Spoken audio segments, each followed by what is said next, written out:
चला जाऊ सद्गुरु घरा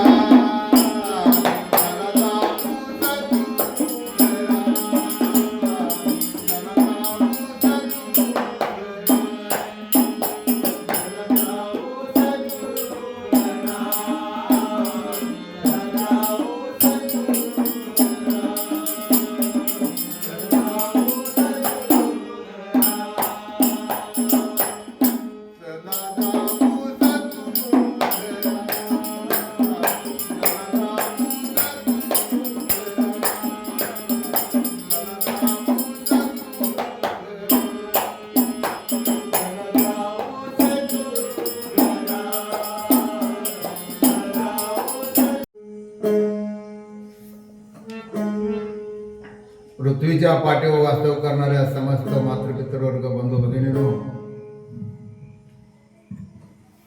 तुम्हा सर्वांना नमस्कार व सर्वांच्या चरणी नम्रतापूर्वक कळकळीची प्रार्थना.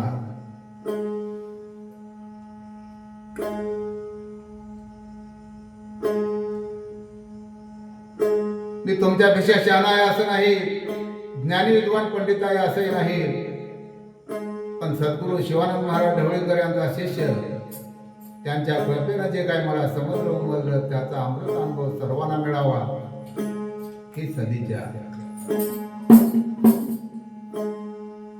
बंधूंनो, आज मी सद्गुरू शिवानंद महाराज ढवळीकर यांच्याबद्दल अल्पसा परिचय देणार आहे.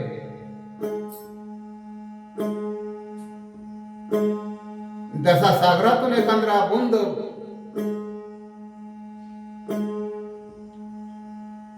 सागर आणि बुंद, त्याप्रमाणे हा माझा परिचय आहे. शिवानंद महाराज ढवळीकर यांचा परिचय देणं म्हणजे इतकं सोपं नाही आणि तितकं परिपक्व ज्ञान माझ्याकडे नाही. पण मी जे काय अनुभवलं, बघितलं, कानानं ऐकलं आणि डोळ्यानं बघितलं ते तुमच्या समोर मांडण्याचा प्रयत्न करतोय.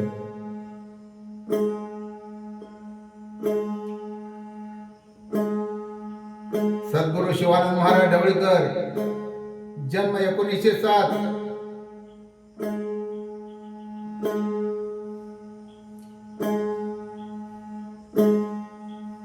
त्यावेळी देश स्वातंत्र्य नव्हता. स्पृश्य अस्पृश्य जातीय भेदता होते. महारमान तांबा ढोर या जातीना लोक शिवून घेत नव्हते. अशा वेळी सद्गुरू शिवानंद महाराज ढवळीकर यांनी भीमानंद महाराज आलासकर यांची दीक्षा घेतली. त्यांना 18 वर्षे जवळ ठेवून घेतलं. यावेळी गावामध्ये जैन समाज 80% असल्यामुळं शिवापा कुंगे म्हणजे शिवानंद महाराज यांचं घर वाळीत टाकलं गेलं. कारण शिवानंद महाराज हे सुद्धा जैन समाजातले होते. धुण्याच्या जागेला धुणं धुवून दिलं नाही, पाण्याच्या जागेला पाणी भरून दिलं नाही. कोणी बोलेनाशे झाले. त्यामुळं घरची बायकामुळे सुद्धा बाबांच्या विरोधात होते.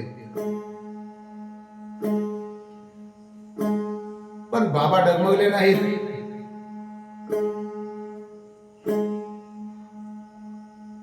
त्यांना परमार्थाचा छंद होता. त्याने 18 वर्षे भीमानंद महाराज आलासकर यांची सेवा केली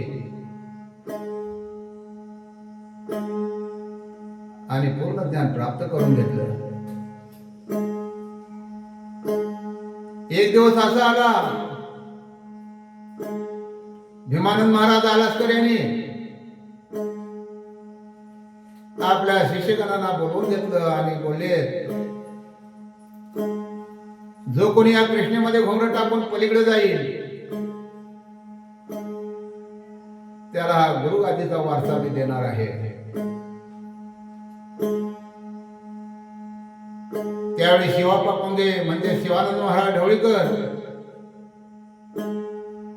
आणखी धनगर समाजातला कोणीतरी होता. असे दोघे जण पाण्यामध्ये घोंगडं टाकून पैदरी गेले.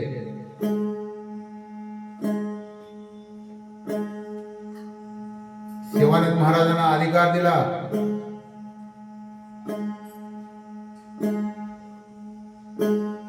ते निवळ गुरुगादीचे वारसदार नव्हते, अधिकारी होते.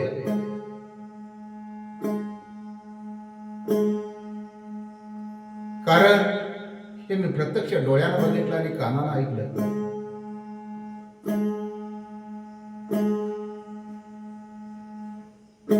आता ते वारसदार होते कसे तर आलासकर महाराजांनी त्यांना परीक्षा घेऊन आपल्या गादीचा अधिकार दिला. आणि अधिकारी कसे होते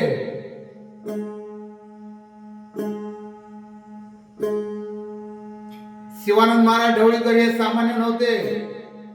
सामान्य कर्तव्य त्यांचं कर्तबगारी नव्हती.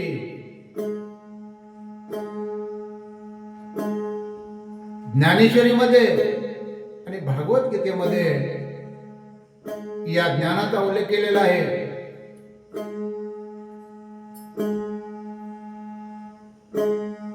अधिकारी कोणाला म्हणायचं? गुरु गादीचा वारसदार कोण?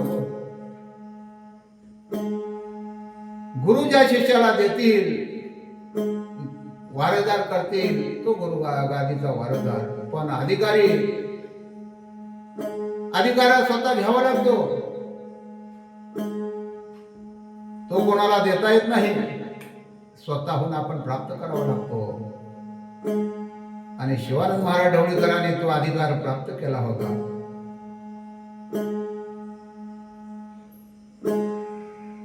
महाराज, अधिकारी आणि गुरु गादीचा वारसदार सद्गुरू असे 3 भाग होतात.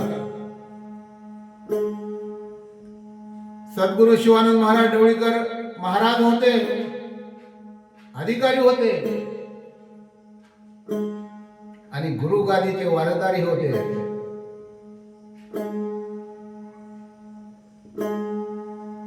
जे मुखातून बोलत ते खरं होत होत.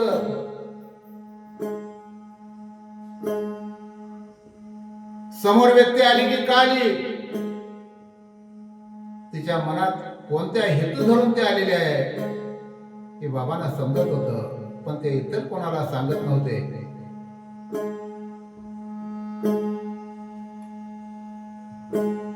जसे एखाद्या राजाच्या दरबारामध्ये राजकन्या असते, तिचा मुखवटा कुणालाही दिसत नाही कारण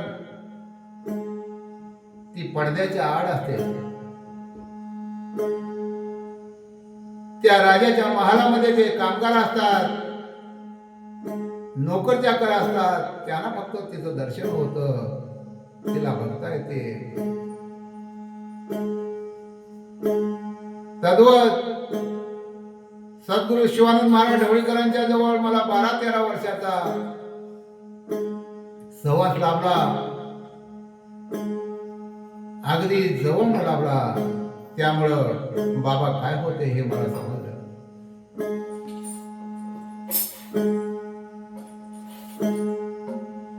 अनेक गोष्टी त्यांनी मला सांगितल्या. 80 वय भरल इतकं त्यांचं उदाहरण माझ्याजवळ आहेत.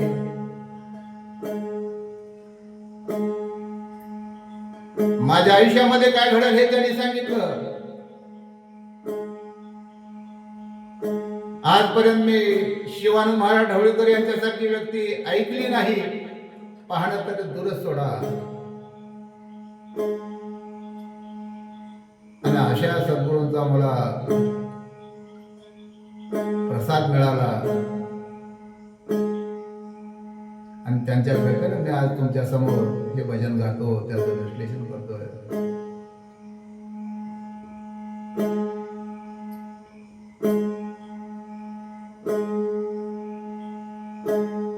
तेव्हा माझा आध्यात्मिक भजनाचा दररोज आध्यात्मिक भजन चालू असतं विश्लेषण करून.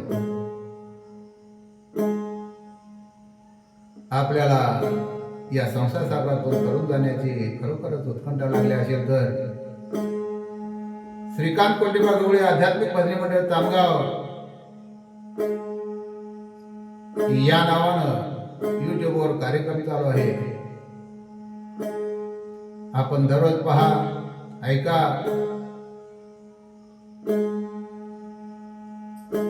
श्रवण करा, मनन करा, ध्यान धरा, आपल्या जन्माचं सार्थक होईल.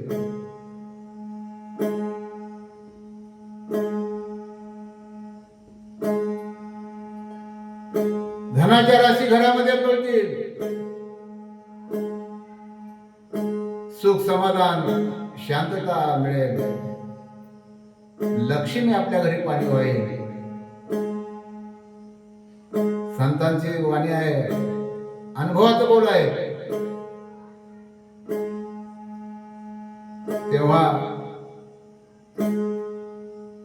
दररोज युट्यूबला हा कार्यक्रम बघत राहा, लाईव्ह सबस्क्राईब करा, आपल्या जन्माचं सार्थक होईल. नमस्कार.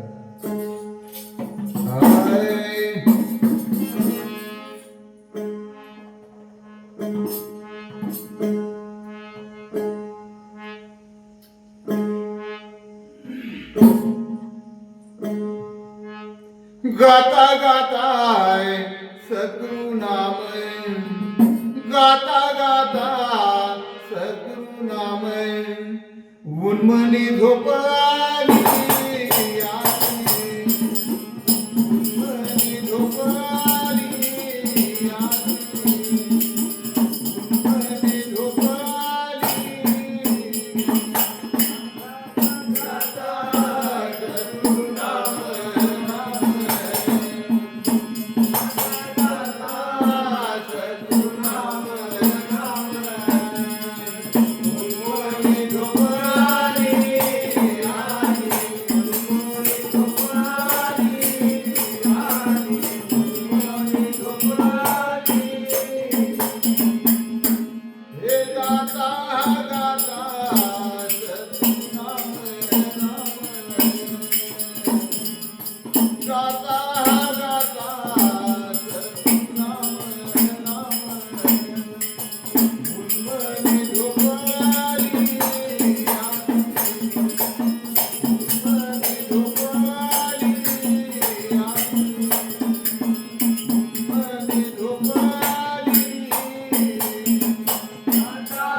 धन्य